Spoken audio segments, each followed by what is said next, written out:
Page 12, the minor. What they're referring to is the minor scale. I've already been telling you to do minor scales because I got videos on all the major and minor scales. Okay.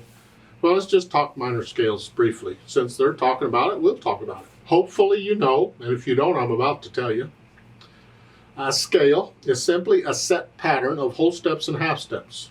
Now, you got to remember what a whole step and half step is, so just review briefly. A half step is the next note up or down on the piano, white or black. So from here, a half step up would be here, and a half step down would be here. It's just the next note. It's as close as you can get.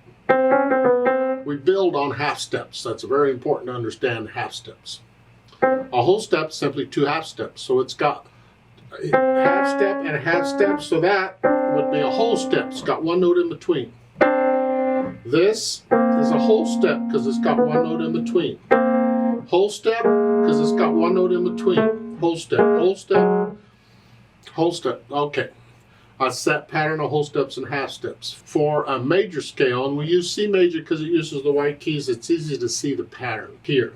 You can see the whole step, half step pattern because of the black keys. This is a whole step because it's got one note in between. Whole step, half step, whole step, whole step, whole step, half step.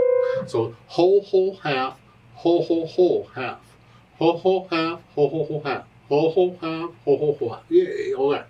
That's the pattern for any major scale. Got it? Start on any note on the piano, white or black. Follow that pattern, you're guaranteed to get a major scale. You may not know what it is, but it'll be a major scale. Minor scales, simply a different pattern.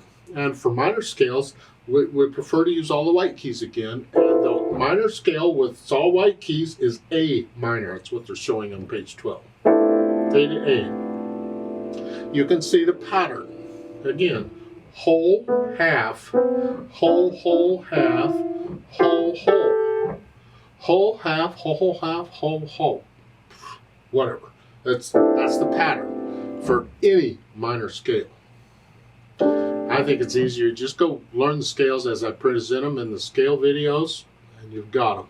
Now, there's three different kinds of minor scales, just for kicks and giggles, because one isn't enough, don't you know? We have what's known as the natural minor, and that is the scale as shown in the key signature, which means for A minor, it is all the white keys, because A minor has no sharps or flats in the key signature. And when I practice the scales, I do it by key signature. So if I'm doing the C major scale, I'll also do the A minor scale, because it's the same key signature. Natural minor. Not used very much, but it's there. We just know what it is. The one that is used the most is called the harmonic minor, and that's what I cover in the scale videos. That's what you'll see in most pieces is a harmonic minor. And what harmonic minor simply means is you take the seventh step. Remember, every note in a scale is numbered, and we call them steps. Step 1, step 2, step 3. In A minor, step 1, 2, 3, 4, 5, 6, 7, 8 is 1 again. There's 7 total. You take the seventh step, or the top one is 1 less than 8. In this case, it's 1 under G, it's G. And you simply take it up a half step. So instead of G natural, I'd play a G sharp.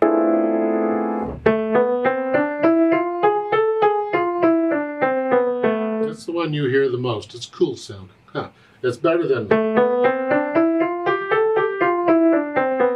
That's kind of boring, but add that seventh step raised up in there. Yeah. So in A minor, you'll probably see a lot of G sharps. Look on page 13, that's in A minor, that tarantella, and if you'll notice in the left hand, they've got G sharps in there. Of course, they got a few B flats. We'll forget those right now. The point is, in A minor in music, you'll probably see a lot of G sharps in it. Now, in addition to all that, we have what's known as the melodic minor. You'll see this in music. Not a problem. Some people stress this. Oh no, you got to practice your melodic minor.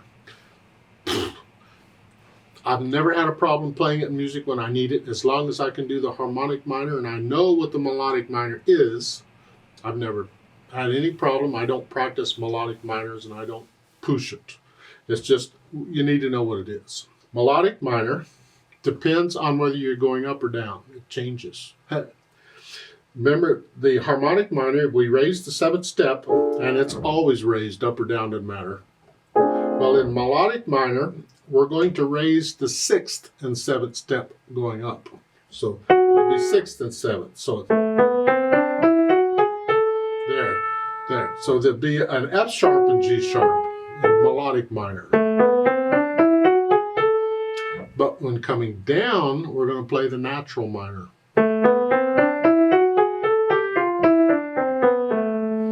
And that's known as melodic minor. Again, you'll find it in music occasionally. I don't push it. I don't have videos on it. I don't practice it. You want to practice it, that's up to you. Some teachers think it's really, really important. You should practice. I don't. Not that. As long as I can do the harmonic minor, I'm fine. I can make those little adjustments for the melodic minor when I need to. So as long as you understand what the minors are. Because we taught major and minor keys sometimes, and it's nice to know a little bit about what's going on. If you have any questions, let me know, but that's about all I have to say on these minor scale thingies.